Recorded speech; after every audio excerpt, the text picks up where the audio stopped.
दोस्तों स्वागत है आपका बिहार न्यूज में। दोस्तों मैं हूं फिरदौस गनी और आप देख रहे हैं केडीबी लाइव। दोस्तों आज हो चुका है 15 अगस्त 2021। तो आज की बिहार की टॉप न्यूज लेकर आए हैं आपके लिए। दोस्तों वीडियो स्टार्ट करने से पहले आपसे एक रिक्वेस्ट है, अगर आप नए आए इस चैनल पर तो फिर इस चैनल को सब्सक्राइब करके बेल आइकन को भी प्रेस कर दीजिए और साथ में वीडियो को लाइक कर दीजिए, अपने दोस्तों के साथ शेयर भी कीजिए। तो चलिए दोस्तों स्टार्ट करते हैं आज की पूरे बिहार की टॉप न्यूज। दोस्तों आज जश्न आजादी का दिन है। आप तमाम बिहार सहित पूरे देशवासियों को केडीबी लाइव की तरफ से बहुत बहुत मुबारकबाद और उन सभी शहीद वीरों का दिल से आभार जिन्होंने हमारे देश को यानी कि हमारे भारत देश को आजाद करने के लिए अपनी जान कुर्बान कर दी है। तो चलिए दोस्तों फिर स्टार्ट करते हैं आज की यानी कि आज 15 अगस्त की पूरे बिहार की टॉप न्यूज। तो सबसे पहले बात करते हैं कि बिहार के मुख्यमंत्री नीतीश कुमार कड़ी सुरक्षा व्यवस्था के बीच स्वतंत्रता दिवस के अवसर पर आज पटना के गांधी मैदान में झंडा उत्तोलन करेंगे। जी हां, गांधी मैदान के अंदर और आसपास की ऊंची इमारतों की सुरक्षा पर नजर रखी जाएगी। कोरोना गाइडलाइंस को देखते हुए परेड समारोह में सामान्य व्यक्ति को प्रवेश नहीं मिलेगा। प्रवेश द्वार पर थर्मल स्क्रीनिंग एवं हैंड सैनिटाइजर की व्यवस्था रहेगी।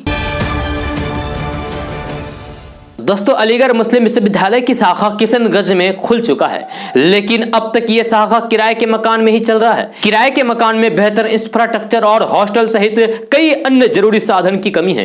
इस वजह से इस शाखा में नए कोर्स की पढ़ाई शुरू नहीं हो पा रही है। ये जानकारी शुक्रवार को लोकसभा अध्यक्ष ओम बिरला को ज्ञापन सौंपने के बाद किशनगंज सांसद डॉक्टर जावेद आजाद ने दी है। जी हाँ, किशनगंज सांसद डॉक्टर जावेद आजाद ने लोकसभा अध्यक्ष ओम बिरला को ज्ञापन सौंपा है। जी हाँ, उन्होंने इस ज्ञापन में बताया है कि 2014 में केंद्र सरकार द्वारा एएमयू यानी कि अलीगढ़ मुस्लिम यूनिवर्सिटी शाखा किशनगंज के लिए 136 करोड़ रुपए का फंड दिया गया है, जिससे एएमयू शाखा का अपना भवन, प्रयोगशाला, हॉस्टल और खेल मैदान सहित सभी जरूरी संसाधन उपलब्ध कराया जाना था। लेकिन अब तक इस शाखा को केवल 10 करोड़ रुपए का फंड निर्गत किया गया है ताकि अलीगढ़ मुस्लिम यूनिवर्सिटी किशनगंज शाखा का विस्तार हो सके, जिससे कि सीमांचल के विद्यार्थी अपने गृह क्षेत्र में रहकर उच्च शिक्षण ग्रहण करके अपना कैरियर संवारने में कामयाब हो सके।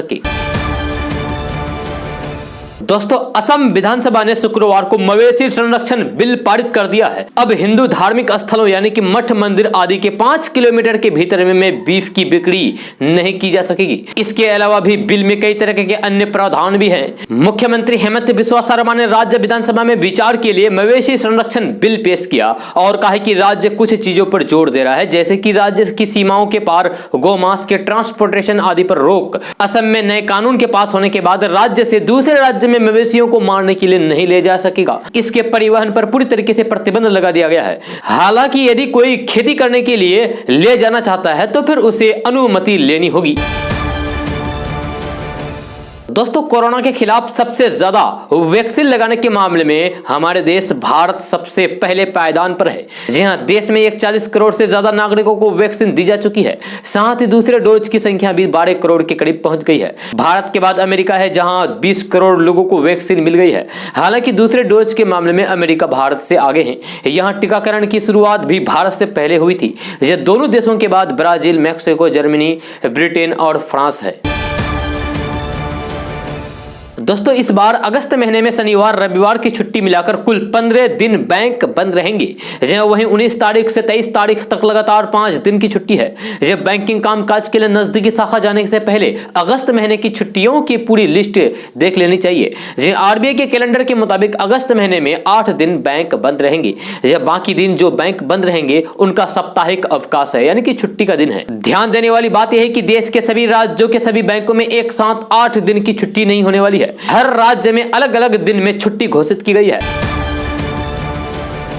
दोस्तों बिहार में जातीय जनगणना का मुद्दा अभी सुर्खियों में है। इसे लेकर बिहार में सियासत तेज है। जेडीयू और आरजेडी के सुर एक हो गए हैं। एनडीए में शामिल जेडीयू और महागठबंधन में शामिल आरजेडी दोनों ही केंद्र सरकार से जातीय जनगणना कराने की मांग कर रहे हैं। मुख्यमंत्री नीतीश कुमार ने इसे लेकर पीएम मोदी को पत्र लिखकर उनसे मिलने के लिए समय मांगा था। अब कंफर्म हो गया है कि मुख्यमंत्री नीतीश कुमार का लिखा पत्र पीएम नरेंद्र मोदी को मिल गया है। मुख्यमंत्री नीतीश कुमार की ओर से जारी विज्ञप्ति के अनुसार जातिगत जनगणना कराने को लेकर मुख्यमंत्री द्वारा प्रधानमंत्री को लिखे गए पत्र का एक्नॉलेजमेंट प्राप्त हो चुका है। आपको बता दें कि प्रधानमंत्री नरेंद्र मोदी को यह पत्र प्राप्त होने के बाद मुख्यमंत्री को यह पत्र प्राप्त होने की सूचना भेज दी गई है। यह प्रधानमंत्री नरेंद्र मोदी अब इसे लेकर मुख्यमंत्री नीतीश कुमार से कब मिलेंगे या नहीं मिलेंगे, यदि मिलेंगे तो मुख्यमंत्री अकेले होंगे या फिर उनके साथ प्रतिनिधिमंडल होगा, यदि प्रतिनिधिमंडल होगा तो उसमें कौन कौन लोग शामिल होंगे, ये सारे सवाल अभी भविष्य के गर्त में है। अभी बस इतना ही कंफर्म हुआ है कि मुख्यमंत्री नीतीश कुमार का लिखा हुआ पत्र प्रधानमंत्री को मिल गया है। यह उम्मीद की जा रही है कि जल्द ही इस पर पीएमओ की ओर से अंतिम निर्णय लिया जाएगा। दोस्तों, बिहार में कोरोना टीकाकरण अभियान को सफल बनाने की कोशिश में अब मदरसा बोर्ड भी जुट गया है। यह कोरोना के खात्मे में मुस्लिम समुदाय का भी योगदान रहे, इसको लेकर मदरसा बोर्ड के प्रमुख कय्यूम अंसारी ने समस्तीपुर जिले में कोरोना वैक्सीन जागरूकता रथ को हरी झंडी दिखाकर रवाना किया है।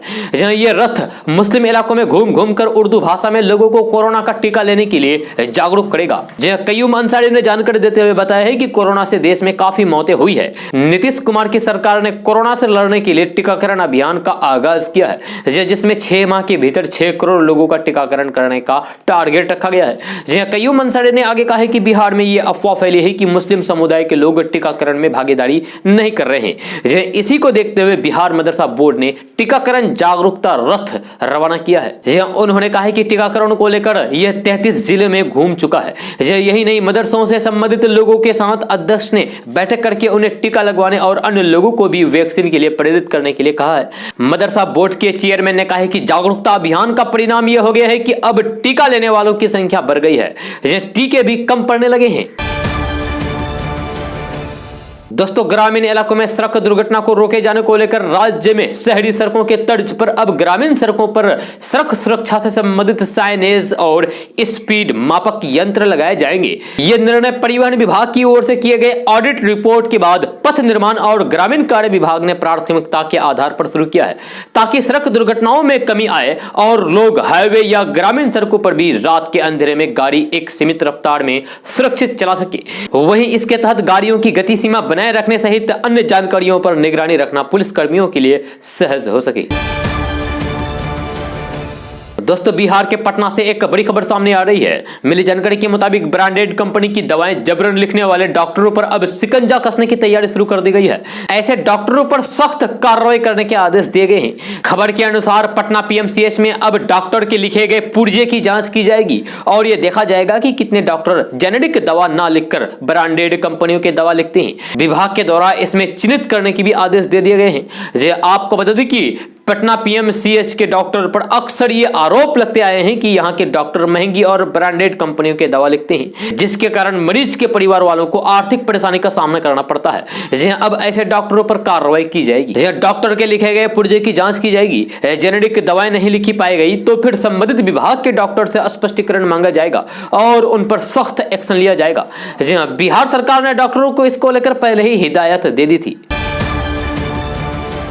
दोस्तों, यूपी कानपुर अल्पसंख्यक समुदाय के रिक्शा चालक के साथ हुई मारपीट के मामले की जांच अब लखनऊ की सियासत तक पहुंच गई है। जहां एक और इंटरनेट मीडिया पर तरह तरह के बयान आ रहे हैं, वहीं अब इस पर सियासत भी शुरू हो गई है।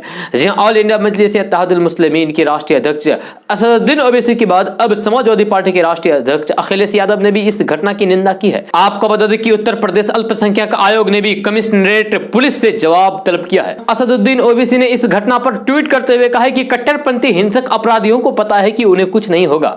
इस तरह के क्रूर अपराधियों के लिए उन्हें सामाजिक बहिष्कार का सामना करने की भी संभावना नहीं है। उन्होंने पुलिस की मौजूदगी में एक मुस्लिम व्यक्ति को पीटा, लेकिन पुलिस ने किसी को गिरफ्तार नहीं किया। पता नहीं बच्ची इस सदमे से कैसे उबर पाएगी। अपने इसी ट्वीट को रीट्वीट करते हुए ओवैसी ने कहा है कि कोई भी सभ्य समाज ऐसे गुंडों का महिमा मंडल नहीं करेगा। यदि आपके पास विवेक है तो आप अब मूर्ख दर्शक नहीं बन सकते। दोस्तों, भारत देश के प्रथम स्वतंत्रता संग्राम 1857 में यदि किसी एक व्यक्ति की सबसे ज्यादा जिक्र भूमिका रही तो वह मौलवी अहमदुल्लाह शाह है। मौलवी अहमदुल्लाह शाह उर्दू, अरबी, फारसी, हिंदी, अंग्रेजी, फ्रेंच समेत कई भाषाओं के जानकार थे। वह अद्भुत संगठनकर्ता थे। 1857 की क्रांति के समय वे घूम घूम कर राजाओं, नवाबों, क्रांतिकारियों को संगठित कर रहे थे। क्रांतिकारियों के बीच ये मौलवी डंका शाह, नक्कड़ शाह के नाम से जाने जाते थे। वे 1857 के भारतीय विद्रोह के प्रमुख प्रमुख व्यक्ति थे, इसीलिए शाह को 1857 के विद्रोह का लाइट हाउस कहा जाता है। जहां अहमदुल्ला शाह की साहस, बहादुरी, व्यक्तिगत संगठनात्मक क्षमताओं का उल्लेख करते हुए ब्रिटिश अधिकारी थॉमस सीटन ने कहा है कि महान क्षमताओं का एक आदमी, निर्विवाद साहस, कठोर दृढ़ संकल्प, विद्रोही के बीच अब तक का सबसे अच्छा सैनिक मौलवी अहमदुल्ला का जन्म 1787 में हुआ था। उनके परिवार और वे मूल रूप से हरदोई का रहने वाला था, लेकिन कालांतर में फैजाबाद में बस गया था। जो उनके पिता गुलाम हुसैन खान हैदर अली की सेना में एक वरिष्ठ अधिकारी थे। मौलवी एक सुन्नी मुस्लिम थे, समृद्ध परिवार के थे, वे अंग्रेजी अच्छी खासी जानते थे। उन्होंने इंग्लैंड, सोवियत संघ, ईरान, इराक, मक्का मदीना की हज यात्रा भी किया था। जो हिंदू मुस्लिम एकता के पैरोकार अहमदुल्ला शाह के नेतृत्व में 1857 के विद्रोह में नाना साहेब खान, बहादुर खान जैसे रॉयल्टी लड़े। दोस्तों, आरजेडी सुप्रीमो लालू प्रसाद यादव की मुश्किलें फिर बढ़ सकती है। उन पर जेल जाने का खतरा मंडराने लगा है। चारा घोटाले के एक और मामले में डोरांडो कोषागार अवैध निकासी को लेकर सुनवाई तेज हो गई है। रांची की सीबीआई कोर्ट ने बचाव पक्ष की अर्जी को खारिज कर दिया, जिसमें कोर्ट के फिजिकल तौर पर खुलने तक मामले की सुनवाई टालने का अनुरोध किया था। कोर्ट ने कहा है कि इस मामले को लेकर विशेष तौर पर बैठेगी। कोर्ट ने रोजाना बहस का भी आदेश दिया है। शुक्रवार से कोर्ट में इस पर सुनवाई शुरू हो गई है। सीबीआई कोर्ट ने इस मामले में फिजिकल और वर्चुअल दोनों मोड में बहस का विकल्प रखा है। जहां बहस के दौरान अधिक से अधिक 5 लोग ही शामिल होंगे। डोरांडो कोषागार अवैध निकासी मामले में लालू प्रसाद यादव सहित 77 आरोपियों ने फिजिकल कोर्ट शुरू होने तक सुनवाई टालने की अर्जी दी थी। सीबीआई कोर्ट मामले को जल्द निपटाना चाहती है। आपको बता दूं कि अभी लालू प्रसाद यादव बेल पर जेल से बाहर हैं। चारा घोटाला मामला उस समय का है जब बिहार झारखंड एक हुआ करता था।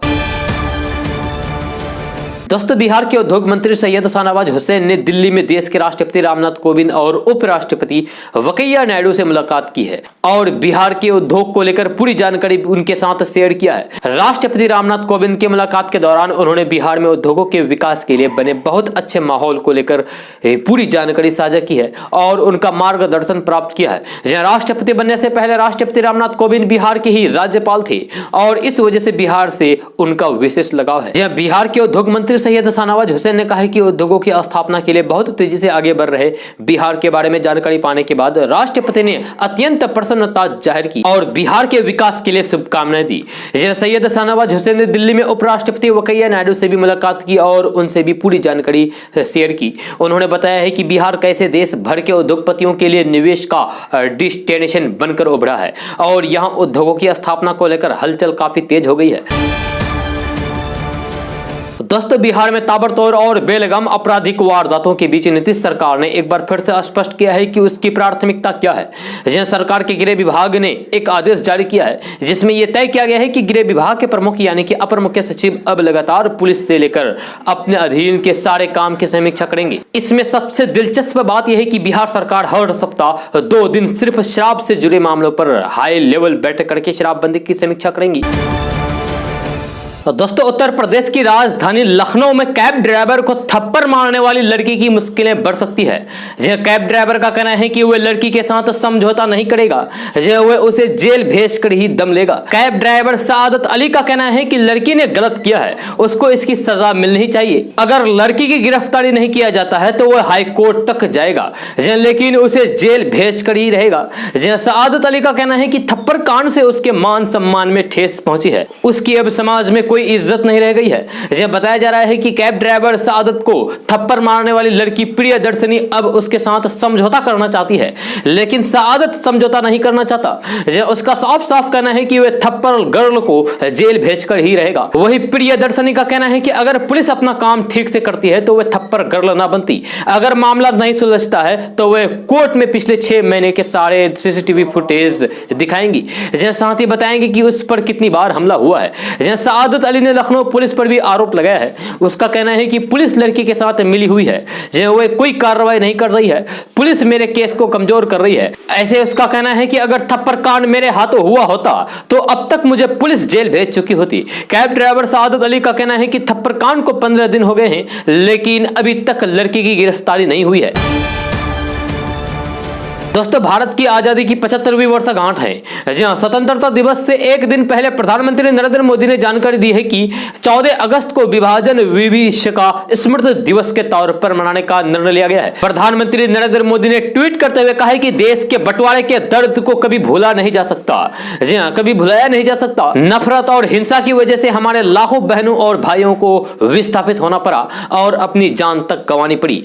उन लोगों के संघर्ष और बलिदान की याद में 14 अगस्त को विभाजन विभीषिका स्मृति दिवस के तौर पर मनाने का निर्णय लिया गया है। प्रधानमंत्री नरेंद्र मोदी ने अगले ट्वीट में कहा है कि #पार्टीशंस हॉरर रिमेम्बरेंस डे का ये दिन हमें भेदभाव, वैमनसी और दुर्भावना के जहर को खत्म करने के लिए न केवल प्रेरित करेगा बल्कि इससे एकता, सामाजिक सद्भाव और मानवीय संवेदना भी मजबूत होगी।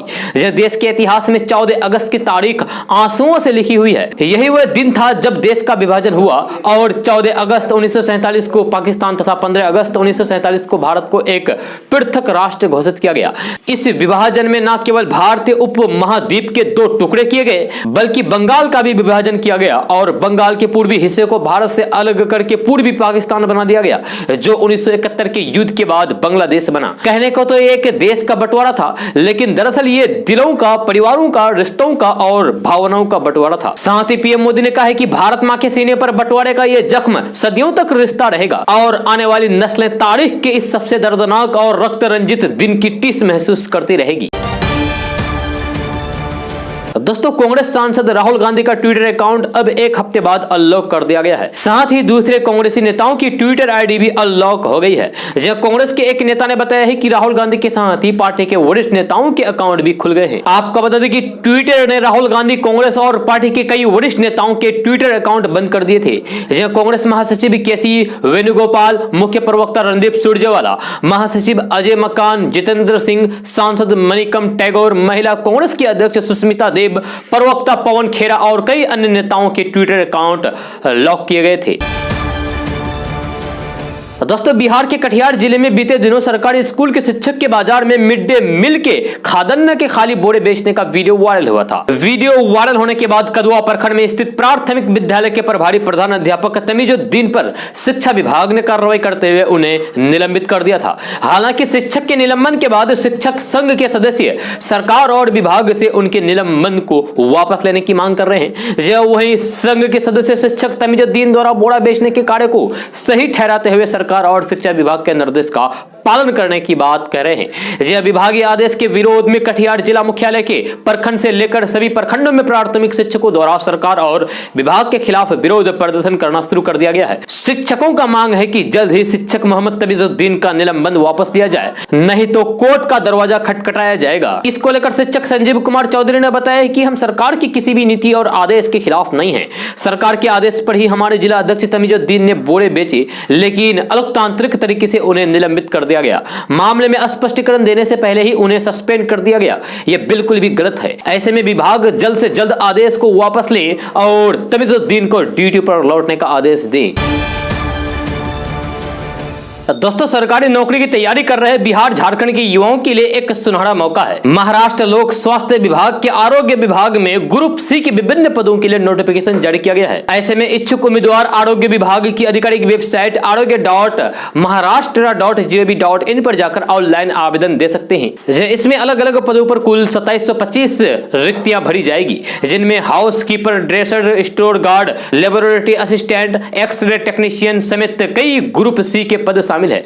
इसमें उम्मीदवार 20 अगस्त तक आवेदन कर सकते हैं। उम्मीदवार का 10वीं या फिर 12वीं पास होना जरूरी है। इसके अलावा ITI डिप्लोमा होल्डर्स और ग्रेजुएट भी इसमें आवेदन दे सकते हैं।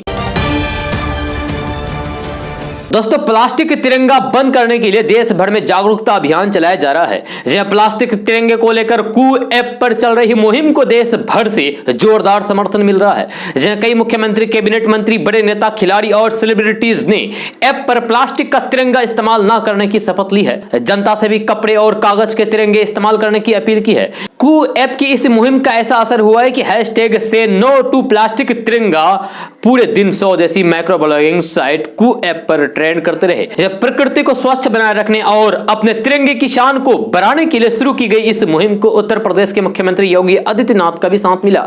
योगी आदित्यनाथ ने अपने ऑफिशियल कू अकाउंट से अपने समर्थकों और आम जनता से अपील की है कि वे कभी भी प्लास्टिक के तिरंगे का इस्तेमाल ना करें। इस मुहिम में हिस्सा लेते हुए योगी आदित्यनाथ ने लिखा है कि देश की एकता, अखंडता एवं संपूर्णता का प्रतीक हमारा राष्ट्र ध्वज सभी भारतवासियों का गौरव है। आइए हम सभी तिरंगे के सम्मान, पर्यावरण की रक्षा तथा राष्ट्र हित में प्लास्टिक के तिरंगे का प्रयोग कभी ना करने की शपथ लें।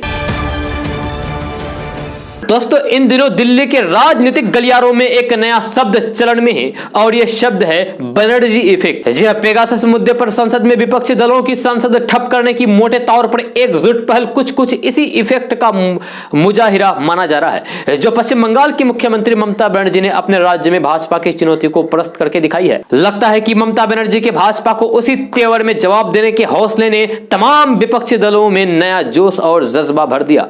इसका असर खासकर कांग्रेस में दिखा, जो अरसे बाद अपने कुल पुर्जे जोड़कर नए आक्रामक तेवर में दिख रही है और विपक्ष को समेटकर एक मंच पर लाने की कोशिश में लगी हुई है। बेशक ममता बनर्जी के दिल्ली दौरे ने इसमें और तेजी लाई है और सुर्खियां बुलंद की है। ममता 2 साल बाद दिल्ली आई और 5 दिन रुकी।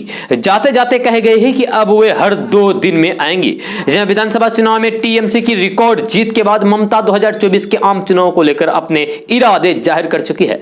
किसी क्षेत्रीय दल के लिए सबसे अहम सवाल पूरे देश में स्वीकार्यता है। इसीलिए ममता बनर्जी अभी से ही विपक्ष को जोड़ने की कोशिश कर रही है। जब वे जानते हैं कि ऐसे किसी भी प्रयास के लिए कांग्रेस का साथ जरूरी होगा। शायद इसीलिए उन्होंने कांग्रेस की कार्यकारी अध्यक्ष सोनिया गांधी से मुलाकात की, जिसमें राहुल गांधी भी मौजूद थे। दिल्ली में ममता बनर्जी सबसे पहले प्रधानमंत्री नरेंद्र मोदी से मिली। इससे पहले ममता और मोदी का आमना सामना यास तूफान के बाद हुआ था। दोस्तों, फ्लाइट से सफर करने वाले यात्रियों के लिए बड़ी खबर सामने आ रही है। अब हवाई यात्रा महंगी होने वाली है। विभाग की जानकारी रखने वाले अधिकारियों के अनुसार नागरिक उड्डयन मंत्रालय ने घरेलू हवाई किराया अधिकतम और न्यूनतम सीमा में 12% बढ़ाया है। मंत्रालय ने लोअर और अपर कैब पर किराए को 9.83 से बढ़ाकर 12.82% कर दिया है। दरअसल जब 25 मई 2020 को कोरोना के कारण 2 महीने के लॉकडाउन के बाद सेवाओं को फिर से शुरू किया गया था, तो पिछले साल सरकार ने घरेलू हवाई किराए पर लिमिटेशन लगाया था। लेकिन अब जब स्थिति धीरे धीरे सामान्य हो रही है, तब एयरलाइंस कंपनियां अधिक क्षमता के साथ उड़ान भर रही है। सरकार ने घरेलू एयरलाइंस को अधिकतम क्षमता के साथ उड़ान भरने की अनुमति दे दी है, क्योंकि अब लोगों का आवागमन बढ़ रहा है। ऐसे में डिमांड भी बढ़ रही है। वर्तमान में एयरलाइन कंपनियों की उड़ान क्षमता 65% से बढ़कर 72.5% हो गई है। दोस्तों, कांग्रेस अध्यक्ष सोनिया गांधी 20 अगस्त को विपक्षी दलों के साथ बैठक करेगी। यह बैठक वर्चुअली आयोजित की जाएगी। इस बैठक में एनसीपी प्रमुख शरद पवार, पश्चिम बंगाल की सीएम ममता बनर्जी भी शामिल होंगे। इस बैठक का मकसद विपक्षी एकता को बढ़ाना, बीजेपी को कैसे मात दी जाए, इसके लिए रणनीति बनाना शामिल है। मीडिया रिपोर्ट्स की माने तो बैठक में कांग्रेस के मुख्यमंत्री शामिल तो होंगे ही। इसके अलावा महाराष्ट्र के सीएम शिवसेना नेता उद्धव ठाकरे, तमिलनाडु के सीएम द्रमुक नेता स्टालिन भी मौजूद होंगे। इस बैठक में विपक्षी मुख्यमंत्री भी शिरकत कर सकते हैं। आपको बता दूं कि संसद के मानसून सत्र के दौरान इस बार सभी विपक्षी दल एक साथ खड़े नजर आए। यह पेगासस जासूसी कांड के चर्चा की मांग को लेकर विपक्षी पार्टियां एक साथ खड़ी नजर आई। एकजुटता की वजह से इस बार संसद सत्र की कार्रवाई नहीं चल पाई। यह विपक्षी इसे बीजेपी विरोधी गुट की जीत के रूप में देखते हैं। 2019 में बीजेपी के आने के बाद इसे विपक्षी बिखर गया था, लेकिन इस बार वे एक साथ नजर आई। इसी एकता को बनाए रखने के लिए सोनिया गांधी बैठक करने वाली है। दोस्तों, बिहार सरकार ने विभिन्न जिलों में पदस्थापित तकरीबन 1.5 दर्जन प्रखंड विकास पदाधिकारी यानी कि बीडीओ पर कार्रवाई की है। जी हां, ग्रामीण विकास विभाग की ओर से यह जानकारी मिली है कि सरकार ने लापरवाही और सीनियर अफसरों की बात नहीं मानने को लेकर इन सभी अधिकारियों के खिलाफ एक्शन लिया गया है। बिहार के 11 जिलों में पोस्टेड इन अफसरों के ऊपर गाज गिरी है।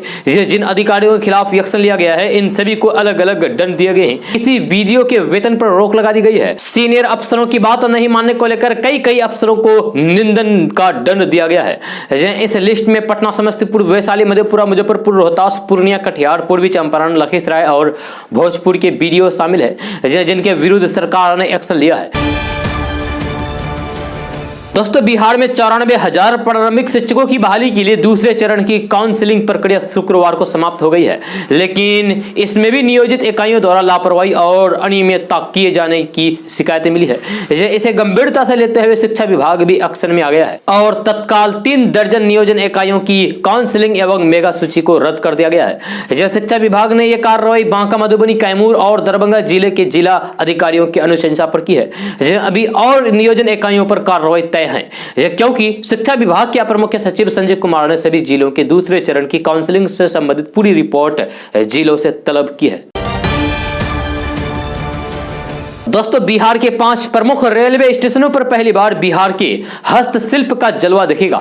मधुबनी से लेकर बिहार के सभी पारंपरिक और प्रचलित क्राफ्ट के अलावा हस्तकरघा और खादी के उत्पादन भी अपना आकर्षण बिखरेगा। आजादी के अमृत महोत्सव के तहत देश भर के 75वें स्टेशन पर आत्मनिर्भर भारत के तहत बिहार के नामचीन क्राफ्ट की प्रदर्शनी और बिक्री अगले 1 सप्ताह तक बिहार के जिन 5 रेलवे स्टेशनों पर होने जा रही है, उनमें से पटना जंक्शन, दरभंगा गया स्टेशन, भागलपुर और मुजफ्फरपुर जंक्शन शामिल है। यह बिहार की नामचीन कलाकृतियों, हस्तशिल्प और खादी के लोकप्रिय उत्पादों की धमक बिहार समेत देश के लोगों तक पहुंचाने को लेकर इस अवसर को बिहार के कारीगर और बुनकर प्रचार प्रसार तथा आमदनी को देखते हुए विशेष मान रहे हैं। एसबीआई के सहयोग से इन सभी 5 स्टेशनों पर बिहार सरकार के उद्योग विभाग ने स्टॉल बनाने का जिम्मा उपेंद्र महारथी शिल्प अनुसंधान संस्थान को दिया था। दोस्तों गया कलेक्ट्रेट में बिहार के उद्योग मंत्री सैयद शाहनवाज हुसैन के बीच मीटिंग हुई, जिसमें इस मौके पर मंत्री ने गया जिले को हब के रूप में बनाने की बात कही है। साथ ही बिहार में उद्योग को बढ़ावा दिए जाने की बात हुई है। यह मीटिंग में कहा गया है कि भारत सरकार की तरफ से इसके लिए 400 से 600 करोड़ रुपए देने की संभावना है। वर्तमान समय में जिलों में जमीन चिन्हित करते हुए जमीन की खरीदारी की जा रही है और टेक्सटाइल तथा उद्योग के क्षेत्र में गया जिला हब के रूप में बनकर जल्द ही तैयार होगा। मीटिंग में उद्योग डिपार्टमेंट के अपर मुख्य ब्रजेश मल्होत्रा ने कहा कि डोभी प्रखंड में अमृतसर कोलकाता कॉरिडोर बनाने की भी तैयारी की जा रही है। इस काम के लिए 1600 करोड़ जमीन चिन्हित की गई है। दोस्तों बिहार के बहुत चर्चित अरबों रुपए के सृजन घोटाले में एक और गिरफ्तारी हुई है। यह पूर्व चार्टर्ड अकाउंटेंट की भागलपुर की गिरफ्तारी के बाद सीबीआई ने सृजन घोटाले की आरोपित रूबी कुमारी को भी गिरफ्तार कर लिया है। यह पकड़े गए आरोपी को सीबीआई की विशेष अदालत में पेश किया गया, जहां न्यायिक हिरासत में लेते हुए उन्हें जेल भेज दिया गया है। अभी भी इस बड़े घोटाले में कई लोगों की तलाश जारी है, जो पुलिस और जांच एजेंसी की पकड़ से दूर है। सीबीआई के अधिकारियों ने भागलपुर से गिरफ्तार किए गए अभियुक्त भूपेंद्र कुमार और रूबी देवी को शुक्रवार को विशेष न्यायिक दंडाधिकारी अनंत कुमार की अदालत में पेश किया। आपको बता दें कि अदालत ने गुरुवार को ही इस मामले के इन दोनों अभियुक्त समेत 8 लोगों के खिलाफ गिरफ्तारी का वारंट जारी करके सीबीआई को सौंपा था। आपको बता दें कि इस बड़े घोटाले की किंग पिन रही मनोरमा देवी की बहू रजनी प्रिया भी शामिल है। जिन 8 आरोपियों के खिलाफ गैर जमानती वारंट जारी किया गया था, उनमें भूपेंद्र कुमार और रूबी कुमारी को सीबीआई ने भागलपुर से गिरफ्तार कर लिया है। यह पहले भूपेंद्र कुमार को दबोचा गया था, उसके बाद रूबी कुमारी को भी गिरफ्तार कर ली गई है। दोस्तों 16 अगस्त को केंद्रीय इस्पात मंत्री आरसीपी सिंह पटना पहुंचेंगे। जहां वे केंद्र में जदयू कोटे से मंत्री बनने के बाद पहली बार पटना आ रहे हैं। जहां उनके जोरदार स्वागत के लिए जदयू नेता और कार्यकर्ता तैयारी कर रहे हैं। इसी क्रम में गया से हजारों कार्यकर्ता जदयू नेता के आवागमन का स्वागत करेंगे। जहां गया जिला से करीब 500 छोटी बड़ी गाड़ियों के जरिए 5000 पार्टी के नेता और कार्यकर्ता अपने नेता के स्वागत में पहुंचेंगे। जहां पटना में जदयू प्रदेश कार्यालय में भव्य कार्यक्रम होना है। दोस्तों कांग्रेस पार्टी गंभीर आर्थिक संकट से गुजर रही है। जहां सत्ता से दूर और डोनेशन में कमी ने पार्टी को आर्थिक संकट के रास्ते पर लाकर खड़ा कर दिया है। इसीलिए पार्टी में खर्चे में कटौती और पैसे जुटाने के लिए कई उपायों की घोषणा की है। यह पार्टी कोषाध्यक्ष पवन बंसल ने बताया है कि वो एक रुपया बचाने की कोशिश कर रहे हैं। कांग्रेस ने अपने पदाधिकारियों की यात्रा और भत्ते में कटौती करने की प्रक्रिया शुरू कर दी है। सांसदों से हर साल 50,000 पार्टी के फंड में देने के लिए कहा गया है। साथ ही सांसदों से आग्रह किया गया है कि वे हवाई यात्रा के लिए पार्टी फंड के बजाय अपने हवाई यात्रा के लाभों का प्रयोग करें। इसके साथ ही पार्टी महासचिवों और अन्य पार्टी प्रभारियों के लिए भी गाइडलाइंस जारी किए गए हैं। महासचिवों और पार्टी पदाधिकारियों से हवाई यात्रा के बजाय ट्रेनों से यात्रा के लिए कहा गया है। हवाई यात्रा जरूरी हो तो कम किराए वाले एयरलाइंस का प्रयोग करने के लिए कहा गया है। कांग्रेस इतनी आर्थिक तंगी झेल रहे हैं। दोस्तों जातीय जनगणना के मसले पर बीजेपी और जेडीयू के बीच बड़ी दूरी अब रंग दिखाने लगी है। बीजेपी के तेवर और जातीय जनगणना के सवाल पर धीरे धीरे नरम पड़ने लगे हैं। यह बिहार के डिप्टी सीएम और बीजेपी नेता रेणु देवी ने जातीय जनगणना को लेकर बड़ा बयान दिया है। यह रेणु देवी ने कहा है कि जिस तरीके से कर्नाटक और ओडिशा में जातीय जनगणना कराई गई है उस तरीके से बिहार में भी इसके लिए स्वतंत्र है, लेकिन केंद्र सरकार का फैसला इस मामले में बिल्कुल स्पष्ट है कि वे जातीय जनगणना नहीं कराने जा रही है। यह दरअसल आज बीजेपी प्रदेश कार्यालय में सहयोग कार्यक्रम के दौरान डिप्टी सीएम रेणु देवी फरियादी से मुलाकात कर रही थी। इसी दौरान मीडिया ने उनसे जातीय जनगणना को लेकर सवाल किया। यह डिप्टी सीएम रेणु देवी से जब यह सवाल पूछा गया है कि तेजस्वी यादव जातीय जनगणना के मसले पर धरना देने की बात कह रहे हैं, तब रेणु देवी ने स्पष्ट तौर पर कहा है कि जातीय जनगणना को लेकर केंद्र सरकार ने स्थिति स्पष्ट कर दी है, लेकिन अगर कर्नाटक और ओडिशा जैसे राज्यों में जातीय जनगणना कराई गई है तो उसके लिए लोग स्वतंत्र है। दोस्तों बिहार के किसान अब स्मार्ट बनेंगे। यह कृषि की नवीनतम तकनीक पर आधारित खेती किसानी की फिल्में और किसानों की सफलता की कहानियां मोबाइल पर देखकर अपना काम शुरू करेंगे। माइक्रो SD कार्ड के माध्यम से किसान अपने स्मार्टफोन पर खेती किसानी का गुण सीखेंगे। इसके लिए उन्हें बाहर जाकर प्रशिक्षण लेने की कोई भी जरूरत नहीं है, बल्कि उनके मोबाइल पर ही उनके सारे सवालों का जवाब उन्हें मिल जाएगा। यह माइक्रो SD कार्ड में कृषि आधारित फिल्मों को देखने में किसानों को समय और पूंजी की जरूरत नहीं होती है। यह बिना इंटरनेट सुविधा का भी चलेगा। किसान भाई घर बैठे अपने स्मार्टफोन और LED टेलीविजन पर इस फिल्म को परिवार के साथ देख सकेंगे। यह बिहार कृषि विश्वविद्यालय किसानों को कृषि कार्य में स्मार्ट बनाने के लिए फ्री में 32 GB का माइक्रो SD कार्ड उपलब्ध कराएगा। इसके लिए किसानों को कोई भी राशि भुगतान नहीं करनी पड़ेगी। यह बिहार सरकार ने इसके सफलता को देखते हुए पूरे बिहार भर के लिए बिहार कृषि विश्वविद्यालय को 40 लाख रुपए की स्वीकृति दे दी है। अब इन राशि से करीब 5000 किसानों को 32 GB माइक्रो SD कार्ड उपलब्ध कराया जाएगा, ताकि वे इसमें अपलोड फिल्मों को अपने स्मार्टफोन के माध्यम से देख सकते हैं। दोस्तों आज का न्यूज़ बस यहीं तक। कैसा लगा जरूर अपना सुझाव दीजिएगा नीचे कमेंट बॉक्स में कमेंट करके। अगर आप नए आए इस चैनल पर तो फिर इस चैनल को सब्सक्राइब करके बेल आइकन को भी प्रेस कर दीजिए और साथ में वीडियो को लाइक कर दीजिए, अपने दोस्तों के साथ शेयर भी कीजिए। तो चलिए दोस्तों फिर मिलते हैं अगले वीडियो में। जय हिंद, जय बिहार।